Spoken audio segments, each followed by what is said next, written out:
नमो भगवते वासुदेवाय नमः। हिंदू धर्म में एकादशी व्रत का विशेष महत्व है। यह व्रत भगवान विष्णु को समर्पित होता है। मान्यता है कि जो भी व्यक्ति इस दिन व्रत रखकर भगवान विष्णु की पूजा अर्चना करता है, उसकी मनोकामनाएं पूर्ण होती हैं। साथ ही जीवन में सुख समृद्धि का वास बना रहता है। इस साल 2024 में पाप मोचनी एकादशी का व्रत 5 अप्रैल को रखा जाएगा। इस दिन व्रत रखने से व्यक्ति को सभी पापों से मुक्ति मिलती है।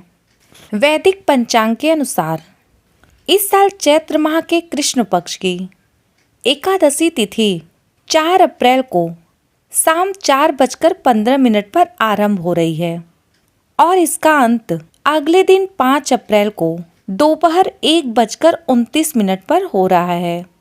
हिंदू धर्म में उदया तिथि का विशेष महत्व होता है। उदया तिथि के आधार पर पाप मोचनी एकादशी का व्रत 5 अप्रैल को रखा जाएगा। पाप मोचनी एकादशी व्रत के पूजा का शुभ मुहूर्त। एकादशी व्रत की पूजा का शुभ मुहूर्त सुबह 6:05 से शुरू होकर सुबह 10:48 तक है। अगर किसी कारणवश आप इस मुहूर्त में पूजा न कर पाएं तो अभिजीत मुहूर्त में भी पूजा कर सकते हैं। अभिजीत मुहूर्त का शुभ समय है सुबह 11:58 से लेकर दोपहर 12:48 तक अभिजीत मुहूर्त रहेगा। अभिजीत मुहूर्त को ज्योतिष शास्त्र में विशेष महत्व है। मान्यता है कि जो भी व्यक्ति इस मुहूर्त में पूजा अर्चना करता है उसे दोगुना फल की प्राप्ति होती है। पाप मोचनी एकादशी व्रत का महत्व।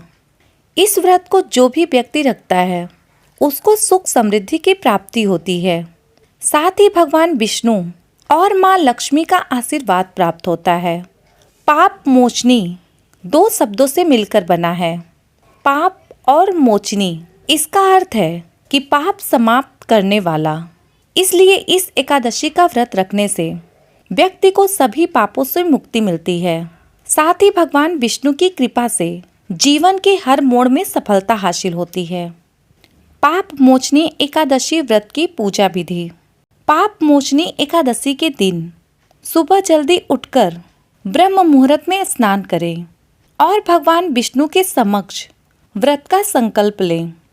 अपने घर और पूजा घर को अच्छी तरह से साफ करके एक चौकी पर भगवान विष्णु और माता लक्ष्मी की मूर्ति स्थापित करें। भगवान को पंचामृत से स्नान कराएं और पीले फूलों की माला चढ़ाएं। इसके बाद भगवान विष्णु को हल्दी या गोपी चंदन का तिलक लगाएं। भगवान विष्णु को पंजीरी और पंचामृत का भोग लगाएं और भगवान विष्णु का ध्यान करें। भगवान विष्णु की पूजा में तुलसी के पत्ते को अवश्य ही शामिल करें। इस दिन विष्णु चालीसा का पाठ करें। भगवान विष्णु के मंत्रों का जाप करें। पाप मोचनी एकादशी व्रत की कथा पढ़ें और अंत में आरती करें। अगले दिन पूजा के बाद प्रसाद के साथ अपना व्रत खोलें। अब आइए सुनते हैं पाप मोचनी एकादशी व्रत की कथा। एक बार धर्मराज युधिष्ठिर भगवान श्री कृष्ण से बोलते हैं कि हे जनार्दन, चैत्र मास के कृष्ण पक्ष की एकादशी का क्या नाम है तथा इसकी विधि क्या है? कृपया करके आप मुझे बतलाइए। तब भगवान श्री कृष्ण बोलते हैं कि हे राजन, चैत्र मास के कृष्ण पक्ष की एकादशी का नाम पाप मोचनी एकादशी है। इसके व्रत के प्रभाव से मनुष्य के सभी पापों का नाश होता है। यह सब व्रतों में उत्तम व्रत है। इस पाप मोचनी एकादशी व्रत के महात्म्य के श्रवण व पाठन से मनुष्य के सभी पापों का नाश होता है।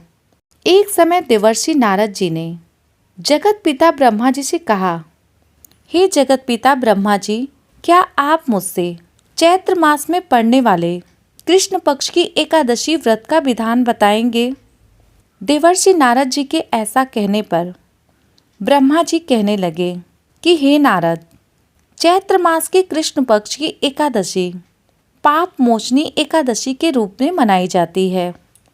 इस दिन भगवान विष्णु का पूजन किया जाता है और व्रत की कथा सुनी जाती है।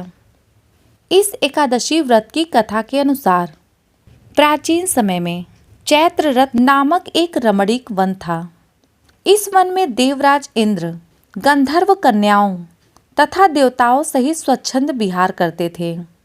उसी वन में मेधावी नाम के एक ऋषि भी तपस्या में लीन रहते थे। वह भगवान शिव के परम भक्त थे। एक दिन मंजुघोषा नाम की एक अप्सरा उन पर मोहित हो गई और उनकी तपस्या को भंग करने की योजना बनाई। कामदेव जी भी मुनि के तप को भंग करने के लिए मंजुघोषा नामक अप्सरा का साथ दिया। मुनि को देखकर कामदेव के वश में हुई मंजुघोषा ने धीरे धीरे मधुर वाणी से वीणा पर गायन आरंभ किया, तो महर्षि मेधावी भी मंजुघोषा के मधुर गायन पर और उसके सौंदर्य पर मोहित हो गए। महर्षि मेधावी शिव रहस्य को भूल गए और काम के वशीभूत होकर अप्सरा के साथ जीवन व्यतीत करने लगे। महर्षि मेधावी को उस समय दिन रात का कुछ भी ज्ञान न रहा। ऐसा करते करते उन्हें 57 साल गुजर गए। एक दिन मंजुघोषा ने मेधावी ऋषि से देवलोक जाने की आज्ञा मांगी कि हे विप्र, अब आप मुझे स्वर्ग जाने की आज्ञा दीजिए। अब मेरा अधिक समय तक यहाँ रहना उचित नहीं है। मंजुघोषा के ऐसा कहने पर मुनि को समय का ज्ञान हुआ और उन्हें आत्मज्ञान हुआ कि मुझे रसताल में पहुँचाने का एकमात्र कारण अप्सरा मंजुघोषा ही है। क्रोधित होकर उन्होंने मंजुघोषा को पिशाचनी होने का श्राप दे दिया। इस श्राप को सुनकर मंजुघोषा ने कांपते हुए ऋषि से मुक्ति का उपाय पूछा। तब मुनिश्री ने मंजुघोषा को पाप मोचनी एकादशी व्रत रखने को कहा और अप्सरा को मुक्ति का उपाय बताकर अपने पिता च्यवन के आश्रम में चले गए। पुत्र के मुख से श्राप देने की बात सुनकर च्यवन ऋषि ने पुत्र की घोर निंदा की तथा उन्हें पाप मोचनी चैत्र कृष्ण एकादशी का व्रत करने की आज्ञा दी। मंजुघोषा ने ऋषि द्वारा बताए गए उपाय पाप मोचनी एकादशी व्रत को किया। व्रत के प्रभाव से मंजुघोषा अप्सरा पिशाचनी देह से मुक्त होकर देवलोक चली गई। अतः हे नारद, जो कोई मनुष्य विधि पूर्वक इस व्रत को करेगा उसके सारे पापों की मुक्ति होना निश्चित है, और जो इस व्रत के महात्म्य को पढ़ता और सुनता है उस व्यक्ति को सारे संकटों से मुक्ति मिल जाती है। बोलो विष्णु भगवान की जय। यह थी पाप मोचनी एकादशी व्रत की कथा। वीडियो पसंद आई हो तो कमेंट में ओम नमो भगवते वासुदेवाय जरूर लिखें। ऐसे ही व्रत कथा सुनने के लिए इस चैनल को सब्सक्राइब करें और साथ में बेल आइकन को भी प्रेस करें, यानी कि जो घंटी वाली निशान है उसको दबाएं, ताकि इस चैनल पर आने वाली नई वीडियो की सूचना आपको मिल सके।